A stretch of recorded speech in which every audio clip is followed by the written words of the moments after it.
से पहले 4 मंत्र जप लेना।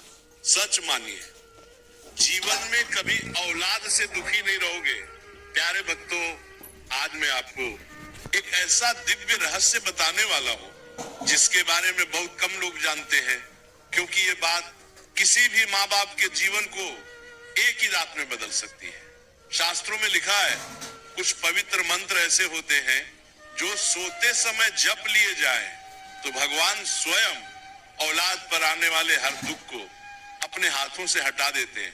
और आज मैं उन्हीं 4 चमत्कारी मंत्रों का रहस्य आपको बताने जा रहा हूँ। इन मंत्रों की शक्ति इतनी गहरी है कि जिन घरों में बरसों तक रोशनी नहीं थी, वहां भी संतान सुख की दीप शिखा जल उठी। तो ध्यान से सुनिए, क्योंकि अगर आपने इन मंत्रों को आज ही अपना लिया तो जीवन में कभी भी औलाद को लेकर दुख नहीं झेलना पड़ेगा। प्रेम से बोलिए राधे राधे, और इस दिव्य संदेश को अंत तक ध्यान से सुनिए। प्राचीन काल की बात है, एक समृद्ध नगरी में धनवान सेठ रहते थे। उनके पास धन दौलत की कोई कमी न थी। सोने चांदी के भंडार थे, विशाल हवेली थी, सैकड़ों सेवक थे। परंतु उनके मन में सदैव एक पीड़ा रहती थी। उनके 3 पुत्र थे और तीनों ही पिता की आज्ञा का पालन नहीं करते थे। बड़ा पुत्र जुए और मदिरा का सेवन करता था। मध्यम पुत्र कुसंगति में पड़ा हुआ था और सारा धन व्यर्थ के कार्यों में लुटाता था। सबसे छोटा पुत्र अत्यंत क्रोधी स्वभाव का था और पिता से सदैव कठोर वचन बोलता था। सेठ जी का हृदय अत्यंत व्याकुल रहता था। रात्रि में नींद नहीं आती थी। मन में सोचते कि इतना धन संपत्ति किस काम की, जब पुत्र ही कुमार्ग पर चल रहे हैं। वृद्धावस्था में कोई सहारा नहीं, कोई सुख नहीं। दिन प्रतिदिन उनका शरीर क्षीण होता जा रहा था और मन में चिंता बढ़ती जा रही थी। एक दिवस की बात है, नगर में एक महान संत का आगमन हुआ। लोग कहते थे कि वे सिद्ध पुरुष हैं और उनकी वाणी में अद्भुत शक्ति है। जो कोई भी उनका उपदेश सुनता है उसके जीवन में परिवर्तन अवश्य आता है। सेठ जी ने ये समाचार सुना तो उनके मन में विचार आया कि चलकर संत महाराज के दर्शन करें और अपनी व्यथा सुनाएं। प्रातः काल सेठ जी संत के आश्रम पहुंचे। वहां अनेक श्रद्धालु जन बैठे हुए थे। संत महाराज एक वृक्ष के नीचे आसन पर विराजमान थे। उनके मुखमंडल पर दिव्य तेज था और नेत्रों में अपार करुणा। सेठ जी ने दूर से ही साष्टांग प्रणाम किया। कथा आरंभ हुई। संत बोले, भक्तजनों, आज मैं आपको एक ऐसी गाथा सुनाता हूं जो बहुत प्राचीन है। ये कथा उस काल की है जब मनुष्य धर्म और सत्य के मार्ग पर चलते थे। उस समय एक राज्य में एक धर्मात्मा राजा का शासन था। राजा के 4 पुत्र थे, परंतु चारों ही अत्यंत उद्दंड और दुराचारी थे। राजा दुखी रहते थे और प्रजा भी चिंतित थी कि राजा के पश्चात यदि ये पुत्र राज्य संभालेंगे तो प्रजा का क्या होगा। राजा ने अनेक उपाय किए। गुरुजनों को बुलाया, ज्ञानियों को बुलाया, पंडितों को बुलाया। सबने पुत्रों को उपदेश दिया, परंतु किसी का भी प्रभाव नहीं पड़ा। पुत्र अपनी मनमानी करते रहे। राजा का हृदय टूटता जा रहा था। एक रात्रि की बात है, राजा को स्वप्न आया। स्वप्न में एक वृद्ध तपस्वी प्रकट हुए। उन्होंने कहा, हे राजन, तुम्हारे दुख का निवारण है, परंतु तुम्हें धैर्य रखना होगा और विश्वास करना होगा। तुम रात्रि में सोने से पूर्व 4 पवित्र मंत्रों का जप किया करो। ये मंत्र अत्यंत प्रभावशाली है। इनके जप से न केवल तुम्हारे पुत्रों में परिवर्तन आएगा, बल्कि तुम्हारा जीवन भी सुखमय हो जाएगा। राजा ने पूछा, हे तपस्वी महाराज, वे कौन से मंत्र हैं? कृपया मुझे बताइए। वृद्ध तपस्वी ने कहा, प्रथम मंत्र है संतानम देहि देवेश त्वामहम शरणम गता। यह मंत्र संतान के कल्याण के लिए है। जब तुम रात्रि में सोने से पूर्व इस मंत्र का 21 बार जप करोगे तो दिव्य शक्तियां तुम्हारे पुत्रों के मन में सद्बुद्धि का संचार करेंगी। द्वितीय मंत्र है पुत्र पौत्राय विद्महे सत्कर्मणे धीमहि तन्नो पुत्रः प्रचोदयात्। यह मंत्र पुत्रों को सत्कर्म की ओर प्रेरित करता है। इसके नियमित जप से पुत्रों का मन सत्संग और धर्म की ओर मुड़ने लगता है। तृतीय मंत्र है गजाननाय नमः। भगवान गणेश पुत्र प्रेम के देवता हैं और माता पिता की सेवा के आदर्श है। इस मंत्र के जप से पुत्रों के हृदय में माता पिता के प्रति सम्मान और प्रेम जागृत होता है। चतुर्थ मंत्र है श्री रामाय नमः। भगवान राम पितृभक्ति के सर्वोत्तम उदाहरण है। उन्होंने पिता की आज्ञा के लिए राज्य का त्याग किया और वन में 14 वर्ष व्यतीत किए।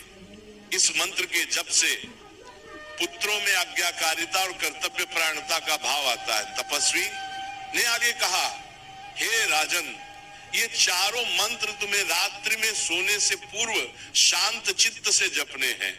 जप करते समय तुम्हारा मन एकाग्र होना चाहिए। तुम्हें पुत्रों के प्रति क्रोध या द्वेष नहीं रखना है, केवल प्रेम और करुणा का भाव रखकर इन मंत्रों का जप करना है। धीरे धीरे तुम्हारे पुत्रों में परिवर्तन दिखाई देगा। राजा ने पूछा, कितने दिनों तक जप करना होगा?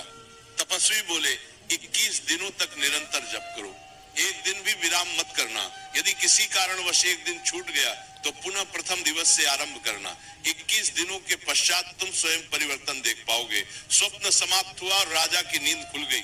नींद खुल गई, राजा की नींद खुल गई। बींजन प्रथम को रोज तक पुनः प्रथम दिवस से आरंभ करना। प्रातःकाल राजा ने निश्चय किया कि वे इन मंत्रों का जप अवश्य करेंगे। उस रात्रि से राजा ने मंत्र जप आरंभ कर दिया। प्रथम रात्रि जब राजा ने मंत्र जप किया तो उनके मन में अद्भुत शांति का अनुभव हुआ। वर्षों से जो चिंता और व्याकुलता थी वह कम होने की लगी। राजा ने सोचा कि यदि केवल मंत्र जप से ही इतनी शांति मिल रही है तो अवश्य ही इन मंत्रों में दिव्य शक्ति है। दूसरे दिवस राजा ने पुनः रात्रि में मंत्र जप किया। इस बार उन्हें गहरी नींद आई और स्वप्न में उन्होंने देखा कि उनके पुत्र मंदिर में जाकर पूजा कर रहे हैं। ये केवल स्वप्न था, परंतु राजा के मन में आशा की किरण जगी। तीसरे दिवस प्रातःकाल जब राजा दरबार में बैठे थे तो उनके सबसे छोटे पुत्र ने आकर उनके चरण स्पर्श किए। ये अत्यंत विस्मयकारी था, क्योंकि वह पुत्र कभी पिता का सम्मान नहीं करता था।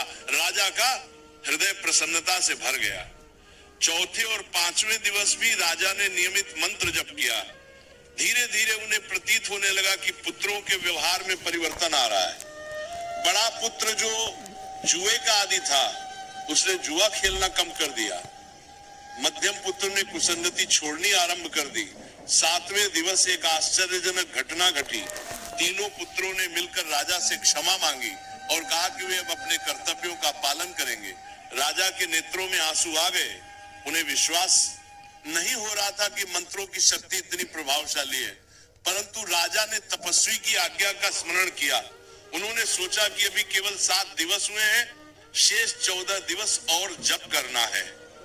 यदि बीच में रुक गया तो परिवर्तन अधूरा रह सकता है। राजा ने पूर्ण निष्ठा और विश्वास के साथ 21 दिनों तक मंत्र जप किया। प्रत्येक रात्रि सोने से पूर्व वे शांत चित्त से बैठते, दीपक जलाते और फिर एक एक मंत्र का जप करते। उनके मन में पुत्रों के प्रति केवल प्रेम और कल्याण की भावना रहती। 21वें दिवस की रात्रि जब राजा ने अंतिम बार मंत्र जप पूर्ण किया तो उन्हें अनुभव हुआ कि उनके हृदय में अपार शांति और संतोष है। उनके पुत्र अब पूर्णता बदल चुके थे। वे सभी धर्म के मार्ग पर चलने लगे, राज्य के कार्यों में रुचि लेने लगे और माता पिता की सेवा करने लगे। 2 राजा के इस परिवर्तन की गाथा पूरे राज्य में फैल गई। प्रजाजन अत्यंत प्रसन्न थे। वे कहते कि हमारे राजा ने किसी दिव्य विधा का अनुष्ठान किया है जिससे राजकुमारों में इतना बड़ा परिवर्तन आया है। अब राज्य का भविष्य सुरक्षित है। राजा ने सोचा कि ये ज्ञान केवल मुझ तक ही सीमित नहीं रहना चाहिए। संसार में अनेक माता पिता हैं जो पुत्रों के कारण दुखी हैं। उन सभी को इस उपाय का ज्ञान होना चाहिए। उन्होंने राज्य में घोषणा करवा दी कि जो भी पुत्रों से दुखी है वह राजभवन में आए। राजा स्वयं उन्हें इस दिव्य विधा का ज्ञान देंगे। अगले दिवस अनेक लोग राजभवन में एकत्रित हुए। वृद्ध पुरुष, वृद्ध स्त्रियां, मध्यम आयु के माता पिता सभी आए। सभी के मुखमंडल पर चिंता की रेखाएं थी। राजा ने सबको बैठाया और फिर अपनी पूरी कथा सुनाई। उन्होंने बताया कि कैसे स्वप्न में तपस्वी ने उन्हें 4 मंत्रों का ज्ञान दिया और कैसे 21 दिनों के नियमित जप से उनके पुत्रों में अद्भुत परिवर्तन आया। राजा ने कहा, यह केवल मंत्रों की शक्ति नहीं है, यह हमारी निष्ठा, विश्वास और निरंतरता का परिणाम है। यदि आप भी सच्चे मन से इन मंत्रों का जप करेंगे तो अवश्य ही आपके जीवन में भी परिवर्तन आएगा। परंतु स्मरण रखें, रात्रि में सोने से पूर्व शांत वातावरण में बैठकर पूर्ण एकाग्रता से जप करना है। मन में किसी के प्रति द्वेष या क्रोध नहीं रखना है, केवल प्रेम और करुणा का भाव रखकर जप करना है। उपस्थित जनों ने राजा को प्रणाम किया और उन मंत्रों को लिख लिया। सभी ने निश्चय किया कि वे भी इन मंत्रों का जप करेंगे। उस नगर में एक वृद्ध ब्राह्मण रहते थे। उनके 2 पुत्र थे। बड़ा पुत्र अत्यंत अहंकारी था और पिता से कटु वचन बोलता था। छोटा पुत्र आलसी था और कोई कार्य नहीं करता था। वृद्ध ब्राह्मण भी राजा से मिले और मंत्रों का ज्ञान प्राप्त किया। ब्राह्मण ने उसी रात्रि से मंत्र जप आरंभ कर दिया। वे अत्यंत श्रद्धालु और धार्मिक प्रवृत्ति के थे। उन्होंने पूर्ण निष्ठा से मंत्रों का जप किया। प्रथम कुछ दिनों में उन्हें कोई विशेष परिवर्तन नहीं दिखा, परंतु उन्होंने धैर्य नहीं खोया। वे जानते थे कि परिवर्तन तत्काल नहीं होता, समय लगता है। 10वें दिवस उनके बड़े पुत्र ने पहली बार पिता से विनम्रता से बात की। ये एक छोटा सा परिवर्तन था, परंतु वृद्ध ब्राह्मण के लिए ये बहुत बड़ी बात थी। उन्होंने मन ही मन भगवान का धन्यवाद किया। 15वें दिवस छोटे पुत्र ने घर के कुछ कार्य करने आरंभ कर दिए। यद्यपि वह अभी भी पूर्णतः परिवर्तित नहीं हुआ था, परंतु उसमें सुधार के लक्षण दिख रहे थे। 21 दिनों के पश्चात वृद्ध ब्राह्मण के दोनों पुत्रों में स्पष्ट परिवर्तन आ गया। बड़ा पुत्र पिता का सम्मान करता था और उनकी आज्ञा का पालन करता था। छोटा पुत्र परिश्रमी बन गया और परिवार के भरण पोषण में सहयोग करने लगा। वृद्ध ब्राह्मण ने समाचार पूरे नगर में बताया। उन्होंने कहा कि राजा द्वारा बताए गए मंत्र सत्य में अद्भुत शक्ति रखते हैं। जो भी इन्हें श्रद्धा और विश्वास से जपता है उसके जीवन में अवश्य परिवर्तन आता है। प्रिय दर्शक बंधु, कथा समाप्त होने से पहले मैं आपसे सिर्फ इतना ही कहना चाहता हूँ, आपके एक छोटे से क्लिक में किसी की जिंदगी बदलने की ताकत छुपी है। हम इस चैनल से जो भी कमाई होती है उसका हर हिस्सा एक इंसान, एक पशु पक्षी और एक जीव जंतु की सेवा में लगाया जाता है। जब आप सब्सक्राइब करते हैं, आप सिर्फ एक बटन नहीं दबाते, आप एक भूखे को भोजन देते हैं, एक घायल पक्षी का इलाज करवाते हैं, एक असहाय जीव को नई सांस देते हैं। शायद आप सोचें मेरे एक सब्सक्राइब से क्या होगा, तो मैं दिल से कहता हूं आपके एक सब्सक्राइब से एक जिंदगी मुस्कुराती है। तो आज अगर आपके दिल में जरा सा भी प्यार है, थोड़ी सी भी करुणा है, अगर आपको लगता है कि हम किसी के लिए कुछ अच्छा कर रहे हैं, तो इस नेक काम में बस एक लाइक और सब्सक्राइब से जुड़ जाइए। किसी की प्रार्थना बन जाता है। तो आइए हम मिलकर सिर्फ कथा न सुने, बल्कि किसी जीवन के रक्षक भी बने। अब इसे